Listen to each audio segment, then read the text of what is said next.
Hello and welcome back to my channel. In today's video, I want to discuss while loops. So a while loop will execute a set of statements as long as a condition is true.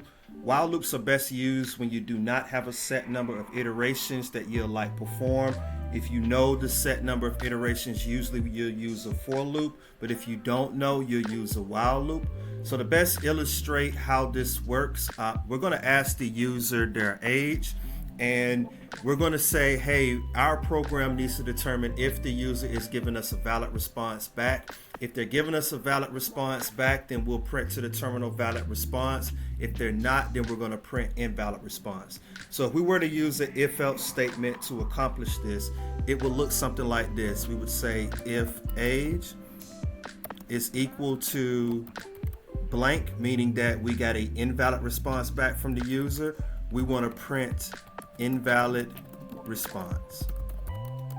Else, meaning that we did get a valid response back from the user, we want to print valid response. So we'll save this and run our program. And as you can see, we are asking the user for their age. And let's just say the user presses enter. The program ends and we got a invalid response back, but we wanted to confirm that we got a valid response, but we also wanted to get the age from the user. So in this particular scenario, it would be best if we were to use a while loop because our program can continue to run until we get a valid response back from the user. So let's go over how this would look if we were to use a while loop. So with the while loop, that code would look a little like this. While age is equal to blank, we want to print back to the user, please enter a valid age. And from here, we want to ask the user for their input again. And once we get the valid age back from the user, we just want to share the age with the user that we've received a valid response back from them. So we'll go print,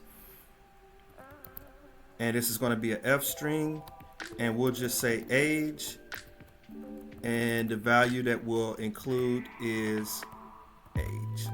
So now that we have this while loop, we're going to run our program,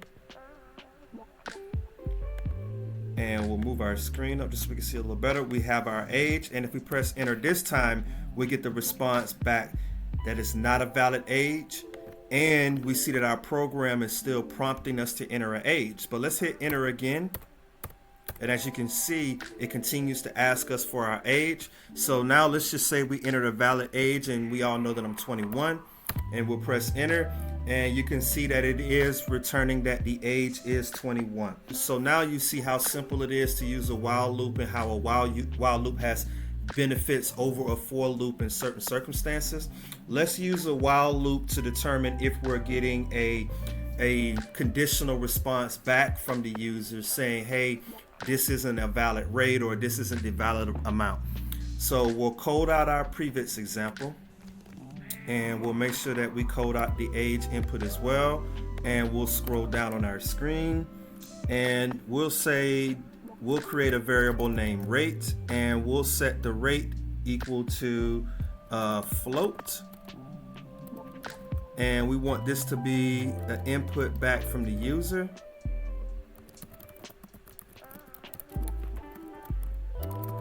Please enter hourly rate.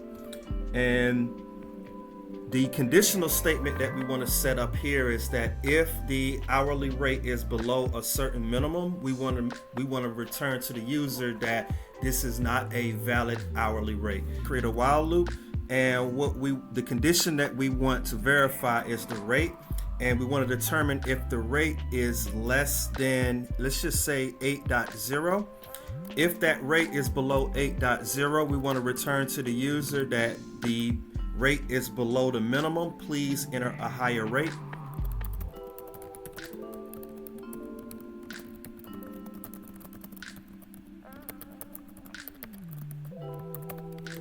And from here, we want to ask the user to enter the rate again.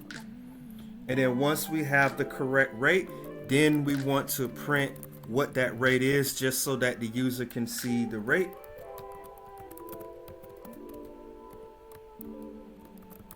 Okay, so now that we have this block of code, let's run our program to see what we get.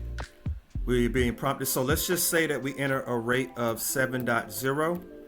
We see that the rate is below the minimum. Please enter a higher rate. If we enter 9, we get a message back that the rate is 9.0.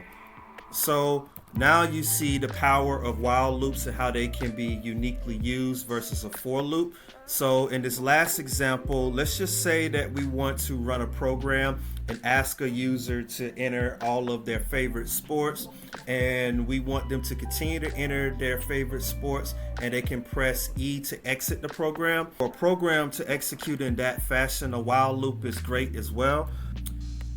So the first thing that we want to do is create a variable named sports. And within this variable, we want to ask the user to enter their favorite sports.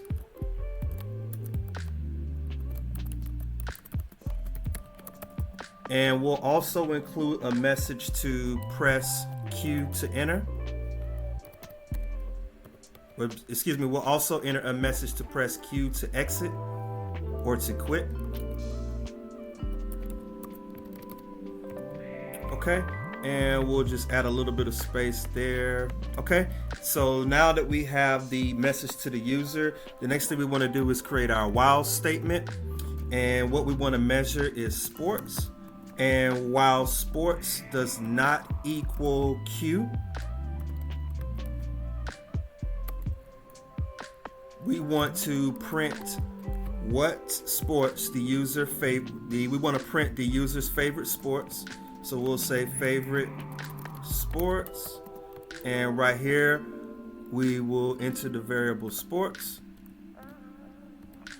And then we want to prompt the user again to continue to enter their favorite sports. And then once they are done, we'll just print see ya, meaning that they're going to exit the program.